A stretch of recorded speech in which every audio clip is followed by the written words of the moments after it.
right, Milsurp Garage. Thank you, Beerzerka. Do not forget to check out the Beerzerkeradian YouTube channel for an endless supply of entertaining videos. So what do we got here? Remington 870. Is that even possible? It's possible. Last video, I spoke about that Pump 22 that I picked up, that Remington 572, and then started to do some research on that thing to see about, putting together a video for it in the future. And I see that it was kind of designed to go along with the Remington 870. So I said, oh, that'd be kind of cool. I should check out, my 870 video, see what I was talking about. And, I can't find it. I think I did a Remington 870 video many years ago, but it might be even 5-6 years ago, and it's gone. It either disappeared off YouTube, or I don't know. I can't explain it. I looked, I didn't see it there. I think YouTube took it down. They did that with a few of my videos. Well, anyway, here I am today. It doesn't matter. That many years ago, I think I might have had one 870. I have a few now. I'm going to give you a little bit of info. I know there's some serious experts on these things. I'm not. But I'm going to show you the ones I got. I'm proud of them. I like them. I think I got a pretty nice collection of 870s. And I'm going to give you a little bit of interesting history, because we've been through a couple of these Remington pump shotguns, so we could just tell you where in the scheme of things this guy fits. And we got a couple of videos coming in the future that are going to kind of tie it all together. So how's that? So let's start here. This incarnation of the Remington pump shotgun was the fourth incarnation of the Remington pumps, and it came out in 1950, and they still make it to this day. So it's basically just a 1952 whatever, whenever they decide to discontinue this thing, which will be probably never. So I mean, the thing is 70 years old. Could you imagine the Remington 870 is 70 years old? That's sick. So designers, I know he's always like to talk about the designers. What's interesting about this one in that respect is that it was really just a bunch of Remington engineers or designers, their design department. It wasn't like there was just one specific guy, although it did borrow a lot from designs that were before it, that were Pedersen designs or Browning designs, you know what I mean? So it wasn't like these guys did anything really crazy innovative in a way. But I don't want to take away from them. They definitely made what is arguably the greatest shotgun ever made. But they just kind of threw together a bunch of stuff that worked from all over the place, in my opinion, because there's nothing really revolutionary, just super strong and well built, not built cheap. And these designers were L. Ray Crittenden, Philip Haskell, Ellis Helston, and G.E. Pickney. None of those ring a bell. Maybe some people into some serious firearm designing will know any of those particular guys, but I'm not familiar. I'd have to start really delving around and doing research to see what else these guys have designed. Probably, I would assume there's some other Remington guns that no one's really, it's not really jumped out like this one was designed by A, B, or C, that these guys probably had a part of. So if this is the fourth, what came before it? Let's see if we've done any of these and spoken about them, so we can kind of put it in perspective. First of all, what was the first pump Remington shotgun? We've done this one. John Pedersen designed Remington Model 10, and if you remember, it was bottom ejecting. There was no side ejector port. It was bottom ejecting, bottom loading, bottom ejecting. And after that, there was an improved version of that Remington came out with, was the Model 29, but it was basically just an improved version of the Remington Model 10. Then the John Browning Remington Model 17, which is interesting. We're going to get into that one, and we're going to talk about it a little bit. I do not have a Remington Model 17, but it was a very strange thing that went on with that thing. We're going to talk about it. I really don't want to delve into it too much here. It was later adapted into the Ithaca Model 37. And you can see Remington Model 17, Ithaca Model 37. There's a lot of, is that years that's in between? Yeah, it is. That's years in between that adaptation. And that's an interesting story that we will save for a later day. But there was a Remington Model 17, and it was later adapted into the Ithaca 37. Let's just keep it like that for now. And again, that was a Browning design. And then that served as the basis for the Remington 31, which was the next incarnation. Now, the Remington 31, that was a John Browning design, but the issue with that shotgun was that everyone loved it, but it came out around the same time, or struggled with being in the shadow of the Winchester Model 12. So the Winchester Model 12 kind of took the wind out of its sails, let's put it that way. But it was revolutionary in the respect that 31, in that it was the first side ejecting pump, number one. And number two, it kind of served as the template for the Mossberg 500, interestingly enough. So you can kind of see that kind of went in a direction that became this thing's competitor. And that's also something for a future video. I might actually delve in and stick with some of these shotguns for a little bit. I don't know. I'm going to see if I could... we'll just bounce back and forth. We'll do some shotgun ones, some other handgun ones. We'll just throw everything all at once. We're going to go out like a supernova. We're going to just burn bright, fade out into nothing. That's what's going to happen. I'm telling you right now. Well, anyway, good reason to stay subscribed right there. Where were we? The 870. 2 million of these things were sold by 1973. That was 10 times the number of Model 31 shotguns that the 870 replaced. So as you can see, it was crazy successful. And as of 83, it held the record for the best-selling shotgun in history with 3 million sold. So you can only imagine. In 2009, they sold the 10 millionth.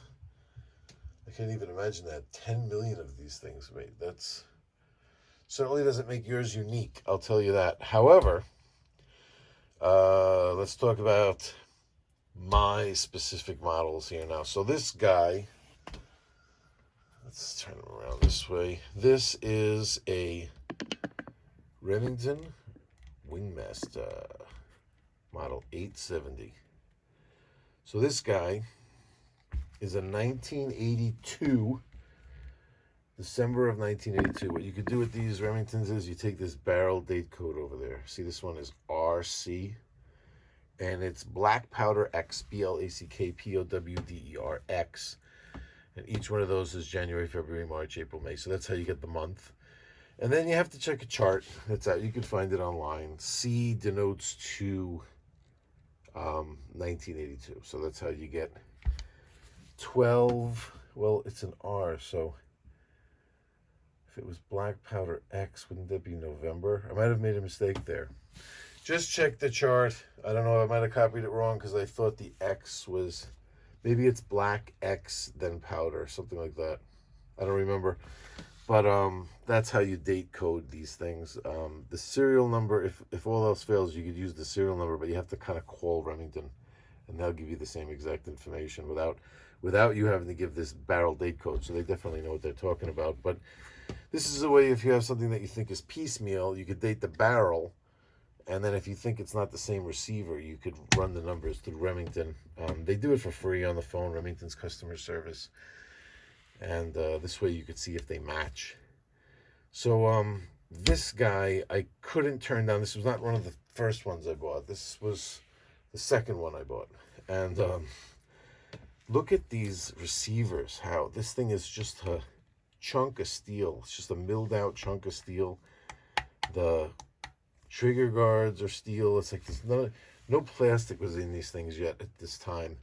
And what I liked about this guy was this excellent sight set up here, where these things are set up. This is not a rifled barrel. However, this is set up with these nice tall rifle sights. There's a 20-inch barrel on here. Very bare bones, you know. There's no crazy checkering all over it or anything.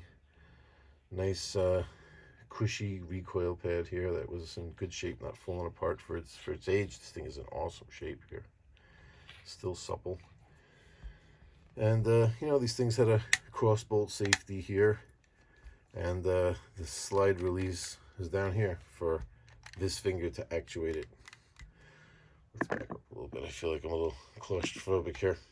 This finger actuates it to open the slide, and they're known for their very smooth action. Let's I have some snap caps here. These are not the regular snap caps that I endorse, because he doesn't do 12 gauges. But these are good, but they're old and they got beat up. And these type of snap caps, they're very susceptible. The shotguns are very susceptible to the rim here getting chewed up, because it's a very exacting you know, tolerances here for the area where the shell gets picked up, and the mechanism that keeps it in the magazine tube or takes it out of the magazine tube. You can't really have them beat up too much. But these 870s are not that finicky. They're kind of, they'll cycle anything. They're very loose, you know what I mean? So you don't have to worry about stuff getting stuck in them and stuff like that. But 4 goes in the tube here with these conventional tubes. I'm pretty sure it's 4. I'm going to put another one. Let's see. I'm almost certain. Yeah.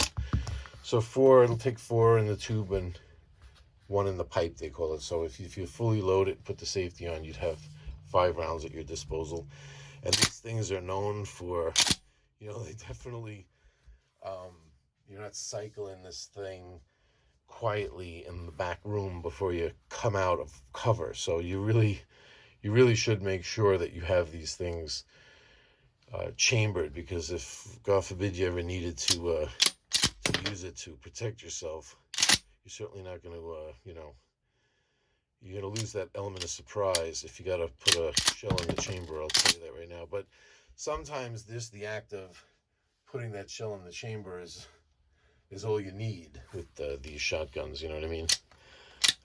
The movies always love to do that. Everyone always had to come outside onto the porch and rack it out there. No one ever just walked out on the porch with the shotgun and went like, y'all gonna have to get off my land. You know, it was like, you always had to come outside and be like, shh, shh. That said a lot right there, you know. But dual action bars, so you see like the slide there's an action bar on each side. You'll notice there's a lot of shotguns that don't have that. Doesn't necessarily mean that they're garbage, but I mean, just these things just had that feel of just like, there's nothing stronger than these things. They're more solid feeling, you know what I mean? And just the adjustability of this sight and how high it sits up. These things are like rifles, and like so much so that's going to take us into the second one that I have, which, well, actually, we'll call it the third, because this is the third one I bought. So there's another Wingmaster. Couldn't say no to this guy, because I loved those sights so much. I used to think to myself, like, well, if you were shooting slugs with this thing, it's like a rifle. The sights are like rifle sights. And, oh, and it's, by the way, this last one, we did forget one thing that's important, is the choke. See, what does it say on here? 12 gauge 2 3/4 inch shells. Where does it have the I'm gonna have to look at it closely up here. I'm sorry, I just wanted to know what the hell the choke was. I don't see it on here, but maybe I have it on my paper. These things should be just says 12 gauge deer barrel with rifle sights. I don't even have the choke listed on there. I'm gonna have to look into this. These might just be cylinder chokes because they're because of the way the barrels of these things are made for slugs. They might just be cylinder chokes. But I'm gonna have to look into that. I'll see if this one says anything. But the reason why I got this one is because it was tapped up here. So now this thing, it was so super cheap. It was super cheap because it was tapped like that. This one is a 1978. Again, 12-inch barrel. That's a CQ barrel date. CQ was 4 of 78. And you don't see any choke listing on here either. But they have the Ilion, New York. Remington's Ilion, New York, made in USA, roll mark there. But again, the same rifle sights. This one, it's a little bit more worse for wear. A little dinged up and banged up. Not much. I mean, it's clean, but there's a scratch back here, and there's a couple of scratches on the stock. Plus the, I guess it was looked at as, see, a couple of dings. This one had been around. You know what I mean? This thing had been used a little bit more. But this tapped scope mount on here probably lowered its value tremendously. This thing was literally in like the bargain basement bin without the scope. It didn't have a scope, it just had the mount. But it did have this awesome sling. So you see there's different forms of like accessories for these things. So like on this guy, there's different ways to attach a sling. On this guy, it's just the regular cap up here. But this guy over here, we have a different cap that actually has the sling swivel inside there with a quick detach here. All right, so this sling is really nice for it to just come on it like this. It's a DeSantis, nice. So for it to just come on here, come on the rifle is a nice bonus. And his sling swivel in the back, done right, you know what I mean, with the spacer in there and everything, nice and strong in there, good. But again, no checkering, very bare bones, basic. And this scope was on sale at Walmart one day, and I bought it, and I think it might have been 30-something bucks. And it's a nice scope, it really is. Now, whether it will stand up to the abuse of repeated 12-gauge slug detonation is yet to be seen. But you know what, I don't really shoot that much. If I went to the range once in a blue moon just to see, you'd be surprised how accurate this thing would be with slugs at 50 yards or something. You'd really be surprised. And if you were using a rifled barrel, then it would really blow your mind. If you really stepped up to a true rifled barrel, these barrels, I'm pretty sure are not rifled. But so that's number 3. And number 1 was the first Remington 870 I ever bought. And it was originally a 2012, just a regular 2012 with a wood stock. And what I did was I tacticaled it out a little bit. So I put this buttstock on it that has the hand grip and the adjustable shoulder stock, right? And up front, this more tactical forend with the cutout here for access to the loading gate. And you see that cutout in there, that U-shaped cutout? That wasn't on the other two. That was had something to do with preventing a jam if a round were to come out underneath the bolt. It would come out between the bolt and the carrier, and you were basically sunk at that point. But they can't. How this matters, I don't know. We'd have to really look at it together and do some research into that, because I'm not sure. But somehow that U-shaped cutout right there was able to stop that, where you'd be able to clear that jam without having to take the whole shotgun apart. So with these, the trigger guard here became a plastic, but strong. I mean, it's like a, it's a very strong plastic, but they by this time had gone plastic. And the receivers are this like a more of a matte finish to them.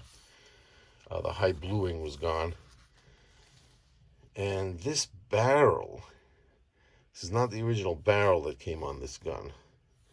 So let me see if I dated this barrel. Yeah, the barrel is from 95. A buddy of mine gave this to me. It was originally a 28-inch barrel. This is a 21-inch barrel. So it made, for being a little bit more tactical, the extended magazine tube. So now you don't have the sling connected here with that cap at all. The cap that screws on is basically a long extension to the magazine. And then since it's a long extension, it could potentially break if it gets hit. So this link right here between the barrel and the magazine tube holds everything in place, and it has a sling swivel on the bottom for a sling, which I just put just a very basic strap so that it would be able to get wet and it wouldn't, leather would be messed up at that point, And it's kind of weird that it has a vent rib, the barrel. Typically with a tactical shotgun you wouldn't have a vent rib, but it's there. The barrel definitely serves its purpose. And the choke, those other two were too old to be chokeable. 1986 was when Remington came out with the Rem choke system with these screw-in chokes, so that the barrel, you'd be able to put whatever choke you wanted in there by screwing it in. That was 86 for the 12 gauge. I think for like the 1100, or I think the 1100 had them already. It might have been the same year, but the 20 gauge ones were later on. But we're just talking about 12 gauge was 1986. This is a True Lock tactical. So what's good about these is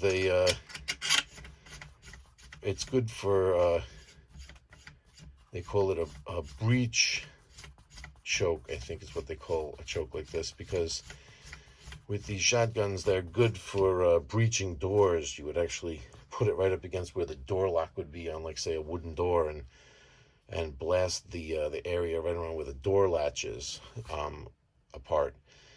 And it has this serrated edge right here, so that when you put it into the door, it would stay there, it wouldn't slip off. Also, that if you were getting rushed or something like that, it's a sharp edge where you'd be able to prod with the barrel of the shotgun as a added self-defense tool. This was years ago when I just said I'm gonna want to have something tactical to just mess around with, because I wasn't using this for trap anymore. I had moved on to more professional stuff for trap. So I said that's what I was going to do with it. And let me see, this is a Black Hawk 4-end. And I think this thing was, yeah, this is a Knox Spec Ops. This is what this guy is. This thing took a lot of slack for being like kind of wobbly. Like when you would shoot, it would kind of fishtail a little bit. But whatever, it seems to do the job. It's interesting to have the pistol grip. It's kind of like a totally different, interesting feel. And another thing that I added to this was what's called the big button safety. The big button safety is interesting. If you put the safety on, it's normal. On this side, it looks the same. So you put it on. And if you're handling a shotgun and you're just whatever, you're in a situation where you're not really ready to fire, but you're holding it, and you just want to be in the ready position, you would have your finger extended along the side of the shotgun like this. Now, if you're using a shotgun tactically, you would never want to put your finger in the trigger guard and pull the trigger with the safety on. You could end up dead that way. So what this big button safety does is, it's not so much that it's easier to take the safety off or you could feel it. It's just that if you put your finger in the trigger guard, it automatically just goes off. It's big enough where it's impossible to reach around and pull the trigger without actually, if your finger goes in the trigger guard, you're 100% sure that you have no safety on.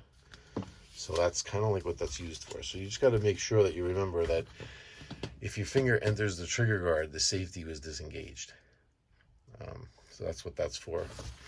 And yeah, let's go right back around again to Number one, my this I would have to say is my favorite if I had to pick one, is the 82 Wingmaster. This thing feels like just a chunk of steel, which is basically what it is. And that's the Remington 870. These freaking things are legendary. Yeah, look at that stock, huh? Yeah, this thing was gorgeous. This thing was a beaut when I saw it, and it wasn't expensive either. You find these things in like in the bargain rack, and if you're patient, you'll find one that's mint. If you're patient, you take your time. Nice. Oh yeah. Oh, we could have loaded the tactical one so I could show you. I think it fits 9 rounds in the tube or whatever, but that's not all that exciting. I think we'll turn in early tonight. Well, I hope that was a good 870 video to replace the one that disappeared. I can't imagine for the life of me what happened to that. But I know for sure there was a video. I did a video once on a repair. What was I repairing again? It's not coming to me, but I did a repair on a gun, and it was the extractor. It was the extractor on something. Oh, you know what it was? It was on the 1897. It was that little extractor, that little hook that goes in the side of the gun. You know what I'm talking about? And it was just a screw in mine. And I bought the extractor. I took it out and I put the right extractor in there and everything. I was proud of that little how-to or whatever. And the video was up for a while, and then it just disappeared. Like they took it down like I was giving modification instruction or something. Is basically what they didn't send me an email or anything. It was just gone. And I think on that day, it wasn't just that one that disappeared. There were like 5 videos that vanished, and I don't keep a history of them anywhere. I just had looked for them and was like, that's weird. That's gone. That's gone. There was an 870 video, and it's gone. So now it's back, and I didn't take anything apart, and I didn't show any type of instruction on how to modify anything. So there's no reason for this video to be demonetized. All right, y'all, I'm going to be back. We're going to delve more into that Ithaca Model 37, Mossberg 500 thing. Don't worry, we're going to tie all these together. But, yeah, if you just want to have one shotgun in your house, go here. Trust me, this is the way to go. And we'll see you all later. Thanks for tuning in. Again, much thanks to Beers Zircadian for the tunes. And we'll see you all next time. Take care. Yes.